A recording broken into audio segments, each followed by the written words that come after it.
Hello, this is teddygaming and welcome back to another review on the Teenage Mutant Ninja Turtles tmnt Splintered Fate.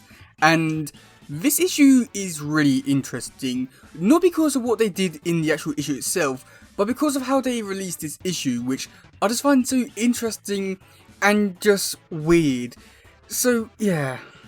Okay, so to give you a little breakdown of what really happened with this comic, it's really strange. Just because a few months ago they released the game Splintered Fate, and it was interesting and decent enough to play, but not many people were able to play it because it was on like an Apple products thing, so not many people were able to play it, which was, I'll say, a bit unfortunate because the game was enjoyable enough. But then, I want to say it was about a month later, RW announced that they're making a comic for this, and they released it digitally, but only put up 12 pages, which, I thought that was fine. It was a pretty decent comic for what it was. 12 pages, decent enough. I mean, it did set up the story for the actual game itself, so I thought it was pretty decent enough, and I didn't really think too much of it. But then things got really interesting, just because afterwards, RW announced that they're going to be making this comic into a physical product, which I did think was really strange, unique, and weird.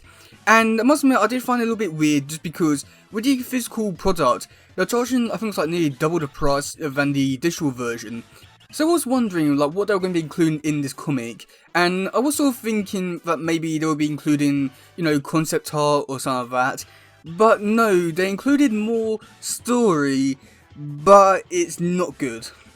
Because what they did include in this extra little bit for this comic was basically half of the story in the game, and with the bits which it did include, it's not very good, it's very rushed, and, well, it is what it is, and, oh god, it's just one of those things that you can't explain and you're not happy with it whatsoever. So yeah, let's actually talk about the actual story itself. So we do first start off with the turtles on the rooftop fighting the foot soldiers and mousers, and that's when they decide to go away and run away and all that. And we do get to see in the next shot, we do get to see the Rat King, he's going around and getting people to like team up with him. And we do get to see he brings Slash in to Leatherhead's home and asking Leatherhead to team up with him, and he agrees. And then he goes over to the Foot HQ, which I must admit is really interesting, just because they have a 2003 Foot headquarters with an IDW Karai with a 2012 Shredder's throne room. It should not work well, but somehow it is, I wouldn't say near perfect.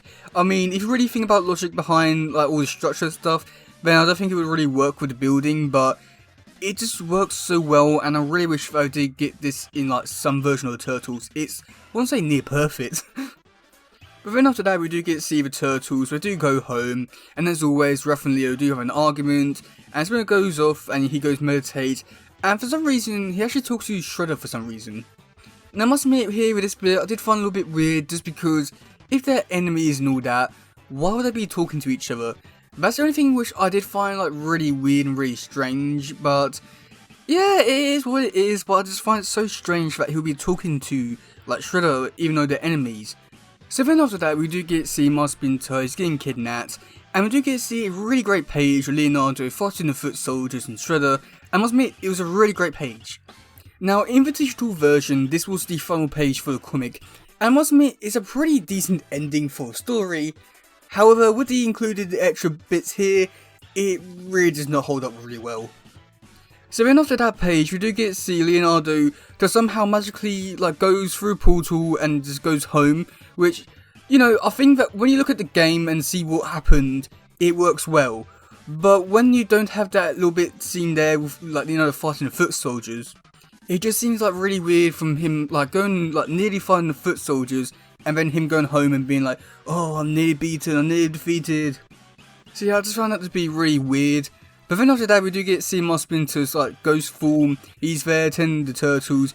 I've been training you your whole life for this. Go out and like save me and stuff like that. So that's when we do get to see the turtles. They go off, and here's when they do go into the story elements of the actual like game itself. And it's, I don't want to say it's bad, but it's just a weird like choice which they went down, and I don't think it works really well for them whatsoever. So next bit, we do get to see the turtles. They're in the sewers. They do have one panel where they're about to fight the foot soldiers and mousers, and then literally they forget about the fight on the next page and go to a shop where we meet up with the chairman and we get some weapons. So again, with this bit here, it just seems so weird. Like, if you include the game bits in like the actual story, it works well, but when you take it out of it and just have it like this in the comic book form, it's just, yeah, it's not the best, but it's just a really weird choice, just because you're expecting to see like a really big fight and all that, and then, you know, they just cut to a bit that's not really that interesting, just like, huh, what happened? So it's just so weird. But then in the next page, we do get to see the turtles. We do go into Leatherhead's home and start to fight him. And it's not really much of a fight. I think it lasts about like 2 pages, and it was decent enough, I want to say. And then in the end, we do get to see Leatherhead just running away. And that's pretty much it for the actual story in terms of Leatherhead stuff, which I just found weird because, again, like, the game did that stuff in the actual game where we do get to see the turtles fighting Leatherhead. But here, it was just so weird. But then after that, we do get to see the turtles basically like skipping through the majority of the game and then meeting up with Karai at the docks, and that's where they do end the actual issue itself for the story. And again, I just find it so weird just because, you know, this part of the game, it was a pretty interesting little part of it, but again, they did also miss out quite a little bit in the actual game, like meeting up with Angel and stuff like that. But if they have gone this far into the actual story itself for the actual game, now, I do think it would have been better if you did actually get to see the actual whole story just play out, and actually maybe actually get an ending to the actual story. But I just find that this whole issue has just been so weird. But yeah, overall, I think that this issue had potential to be really good and really great. And I do think that it started off really strong with setting things up for the actual game itself. And I do think that worked really well and was really great. And I do think that like there's a lot of potential there to really like set the game up in like lots of interesting ways. But when they do actually go into the actual like story itself or the actual game, it just feels so weird just because I more or less like already like know the story just because I played the game itself already like a few months ago. Like, why would I want to basically read the whole story again if I already know about it already? I just find it so weird, and then even with how they released the whole thing, it's just been a complete and utter mess. And yeah, this whole issue has not really helped the game out whatsoever. If anything, it's just made everything a whole lot worse. The only good thing which I will say about it though is the artwork was really great.